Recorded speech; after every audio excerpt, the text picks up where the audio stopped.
আসসালামু আলাইকুম এভরিওয়ান, আপনারা কে ক্যাঙ্কা আছেন যে যেখান থেকে দেশ বিদেশ থেকে দেখতেছেন অবশ্যই আমার সালাম নেবেন।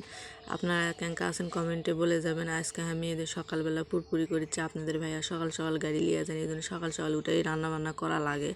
এই যে এখানে পেঁয়াজের কলি লিয়েছি, আলু বেগুন সিম মূলো এগুলো দিয়ে নতুন আলু দিয়ে বাটা মারিতে পুরপুরি করবো। এই জন্য এই ভালো করে পুরপুরি ধুয়ে মাখলে লিয়ে তার মধ্যে পেঁয়াজ রসুন বাটা মরিচ দিয়ে এদের ভালো করে মাখা সেঁকা লিছিলে এদের তার ভিতরে মাছ দিতে ভালো করে মাখা লিচ্ছি। আমাদের দৈনিক যেরকম রান্নাবান্না করি সেগুলাই আপনাদের সাথে ভিডিও করি। ক্যাঙ্কা আমাদের ভিডিওটি ভালো লাগে অবশ্যই আমাদের পাশে থাকবেন, সাবস্ক্রাইব করে আমাদের অবশ্যই একটু সাপোর্ট ভালোবাসা দিবেন। এই যেমন মাখালো হয়ে গেছে, আমি এখন ঝোল দিয়ে দিছি, পরিমাণ মতো দিয়ে দিলাম ঢাকনা দিয়ে ঢেকে এদের চুলার উপর বসে দিছি। বলক উঠে গেলে পালা আমি উল্টা পাল্টা নিমু, উপরে নিচকারগুলো উপরে দুমো আর উপরেগুলো নিচে দুমো দিয়ে এদের নাড়াচাড়া করে নিনো। আমার ভিডিওটি কেঙ্কা লাগে অবশ্যই কমেন্টে বলে যাবেন।